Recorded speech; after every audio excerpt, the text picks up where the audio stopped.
Good evening, everybody. I'm Brittany Kuhlman. This is my presentation for leadership styles and ethics. The topics that I'm going to be talking about today are the leadership styles in general, some characteristic traits, leadership qualities, and then some ethics. So first, what makes a great leader? We have those that are reflecting most on their leadership qualities and applying them into their daily lives. And they are finding a balance between business and performance and character. After taking the leadership style quiz, I found out that I was more diplomat, which accounts for 50 to 60% of our country leaders. And just some highlights to them where they keep groups together, they're kind, social, and giving. But then after reading through the other types of leadership, I kind of felt like I had some other qualities through the steward and pragmatist. So for steward is valuing rules. I'm a stickler with rules in my classroom because if you let them bend, you're going to lose your foundation. And then for pragmatists, they have high standards, they are competitive, and they meet their goals. So, obviously, I have high standards for my students, and they know that they are going to meet those standards in my classroom. We're going to hit our goals, and we're going to be competitive around each other, especially when we're, playing review games or something like that. For characteristic traits, for the diplomat, it came out as kind, loyal, and giving. And I think that's important to have. I do think that I am kind and loyal and giving. My students, they know that this classroom is a safe space for them. And once I'm an administrator, I want my teachers and my staff to know that my office is also a safe space for them to come and chat. And then also I put down driven and competitive when it comes to the pragmatist leadership style. I'm a very driven person. Every goal that I have set out to make in my career so far, I have hit it. And I want my future staff and my students to feel the same way. I want them to set goals and I want them to meet them. So some leader qualities.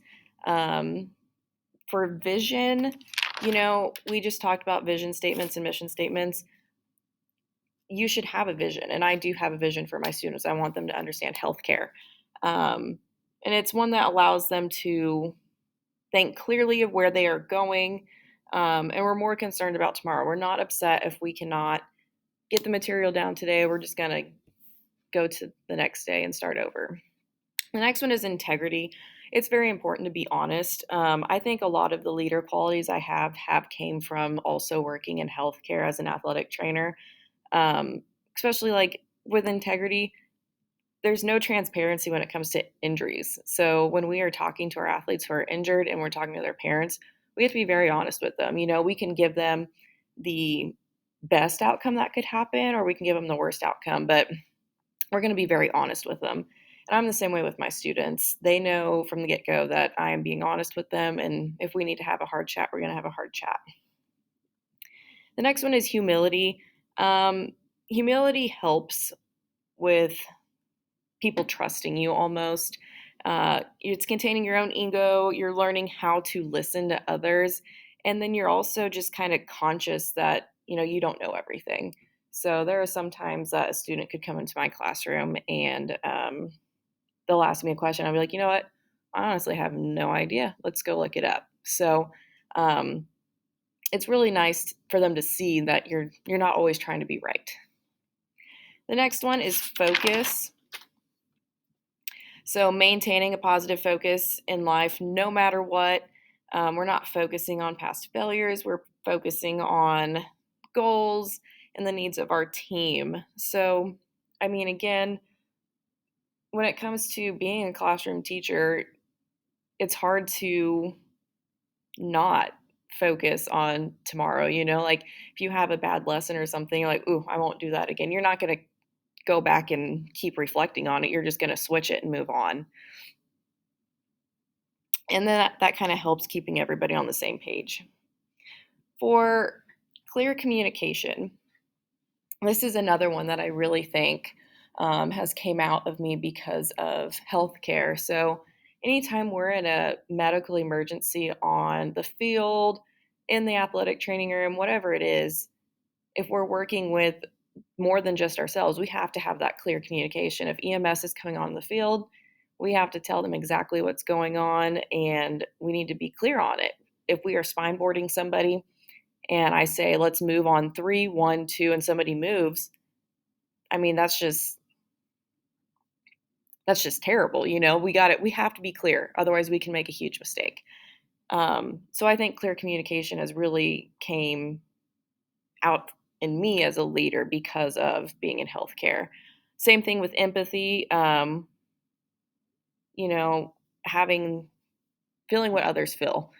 You get that a lot with working in healthcare, but you can also get it a lot in education too. If you have those students that just rely on you and they come and they tell you about their home life, um, you feel bad for them when they come and they say some things. So empathy is huge and it just helps you relate to your students and build relationships. And then the last leader quality is delegating task. Um, I liked the quote from John L. Maxwell, and it says, if you want to do a few small things right, do them yourself. If you want to do great things and make an impact, learn to delegate. And I mean, even today, so we're working one of the biggest wrestling tournaments in Kansas today and tomorrow. We have between myself and the other athletic trainer 8 students, and we're having to delegate tasks for them to do because we cannot control 6 wrestling mats on our own.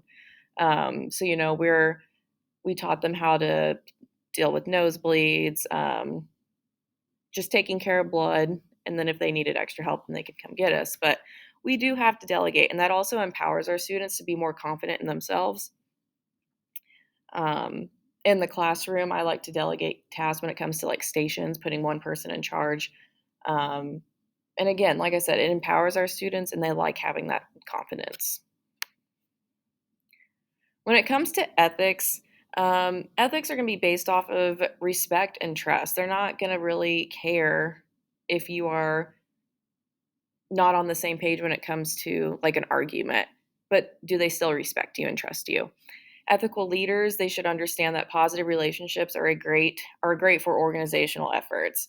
So we need to make sure that we're building those positive relationships with our staff and our students. So just in case there's a disagreement, it's not a huge blow up. We still respect our students or our staff and we still trust them and we can get past having a little disagreement. Our public education plays a role in moral action. So more and more we see that we are having to deal with teaching students from right and wrong. And we need to make sure that we're being ethical about it, that we're not putting our own feelings into it. And then public schools, they fall under the ethic of care, which is our first job is to care for our students. We put them first, even, sometimes we put them before our own families. And then ethics of critique, what inequalities do we have and how can we close that gap?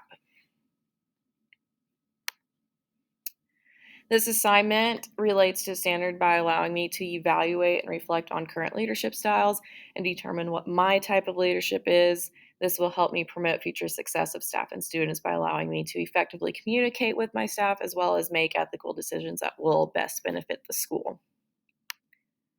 This assignment was relevant to my learning because it helps me understand leadership styles as well as my own leadership style. I think it's important to understand your leadership style and reflect on it. Um, with me understanding that style, I think it's important because then you can communicate to that style to your staff and students. That way, everybody's on the same page. So, I mean, if you are somebody who has high expectations and you're more of a pragmatist, I think it's important that you let your staff know about that. So that way, when you come to them and wondering why they're not necessarily meeting standards, they're not, you know, blindsided by it. They don't feel like they're taking offense by it. And after this assignment, as a future leader, I can see that understanding leadership styles is important. After getting my quiz result as a diplomat, I was kind of confused because, again, I felt like I had qualities of steward and pragmatist, not just the diplomat. I think it's important to be a driven person and have high standards for your staff, but you can also still be kind, loyal, and giving. And it's okay to have a mix of all those things. I think that's part of being a leader. You have to have a mix of all the types of leadership. Those are my references.